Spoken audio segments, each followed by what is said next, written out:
Oh, sure, no problem. She said she's sleeping. I'll be back before she wakes up. So you lied to me.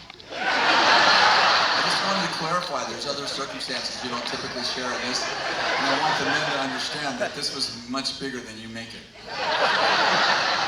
Why don't you finish the story, honey? So, she left, she leaves Jamie From a with man's me. perspective. She said, I changed her, everything's cool, she's sleeping, I'll be back probably before she wakes up. I'm great. She walks out the door, 15 minutes later, she pooped everywhere. Everywhere. And she's screaming, I go in there, I'm like, I have no idea what to do. So, we had some Mexican neighbors, and I know, like, Mexican women, they know what to do with children, but we haven't met the neighbors yet. So I just took her over there.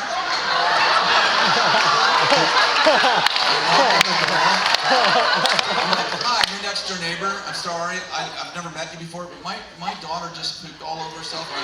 I actually have no idea what to do. She's like, oh, come on in, I show you. She changed her 5 times while we lived there.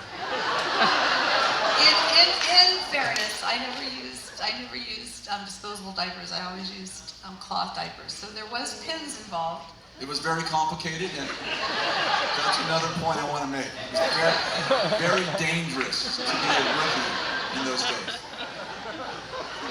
Okay, moving on. Some of the dads are like, I'm a better dad than I thought I was. What's some of the most important things you've learned about motherhood through all the years you've raised children? Oh, wow. I think, having a place that's really fun for your kids to enjoy, and a place that your kids will want to bring their friends over to. It was really important that we had influence in our kids' lives growing up, but that we were able to have influence in other people's kids' lives, because I think it takes more than just a mom and a dad to raise a family, to raise a child. It takes like a tribe, it takes a village, a community of people. And that's really what we had in Weaverville. And I think, that's one of my things I'm most thankful about for Weaverville.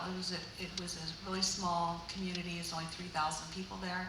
And everybody knew everybody. And it was just like this big family that watched out after each other's kids. And it wasn't so one-sided, the input or lack of input that a child was getting, but it was really well-rounded, and we always tried to make sure our house was fun, and I love cooking. And I love eating, so we're bipolar, but not in one person.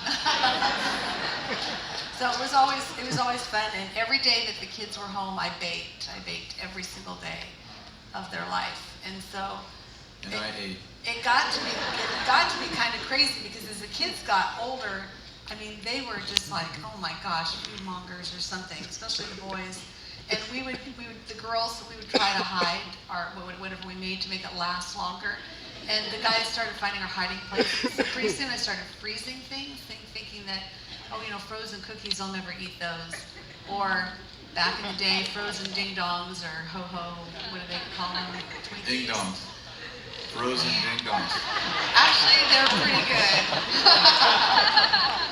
But then the guys decided, we really like things frozen, especially in the summertime. So she frees the cookies so the guys wouldn't eat them, because we'd eat like 4 dozen cookies in a day. And she's like, okay, so she put them in the freezer. Well, after about a month, we liked the frozen ones better than the ones coming hot out of the oven. So she made cookies. We're like, freeze them. We'll wait for you to freeze them, and we'll eat them. So to this day, we all like frozen cookies.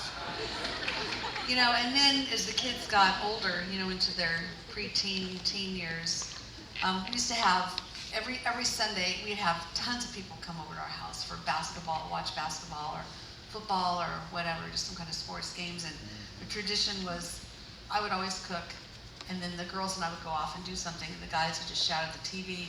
Well, lots of times. We were not shouting, we were intercessoring.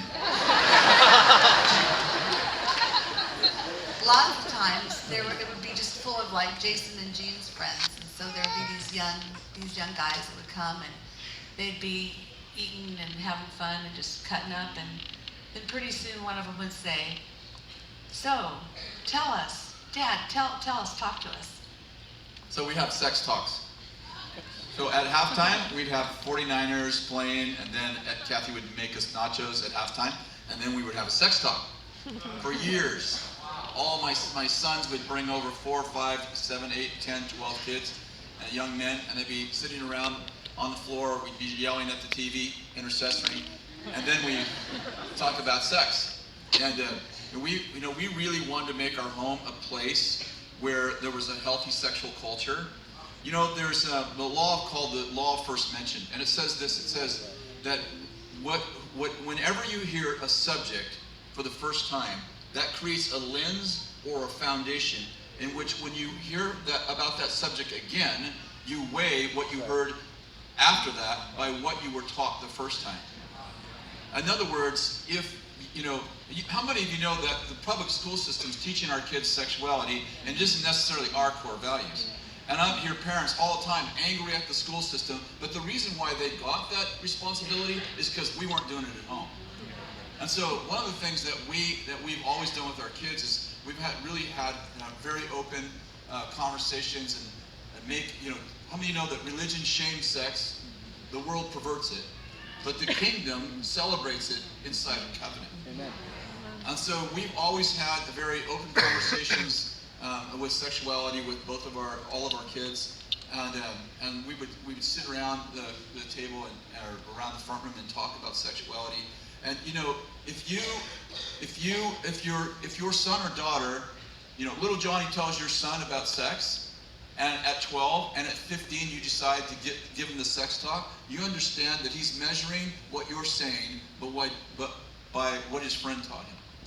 But if you teach him first, and by the way, this is the saving grace of our homes right now. If you teach your kids about sexuality first, and they go into the public school system, and the teacher's up there teaching them things that you think is wrong, she's going to be measuring that talk by the talk you had.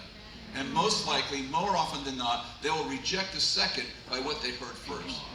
So let me just say this. Let me give a good plug for this. First of all, it's better to teach your kids about sexuality too soon than it is too late. That's right.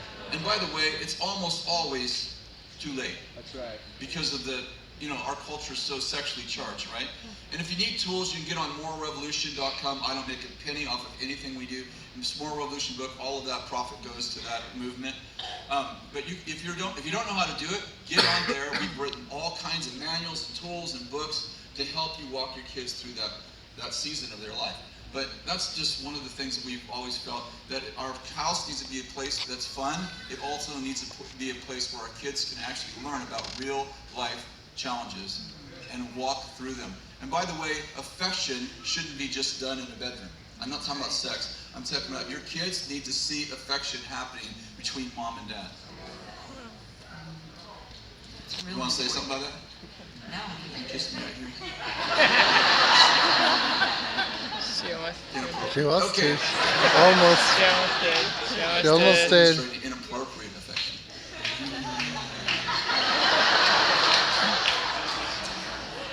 One of the things that I think is really important about is keeping your husband in line.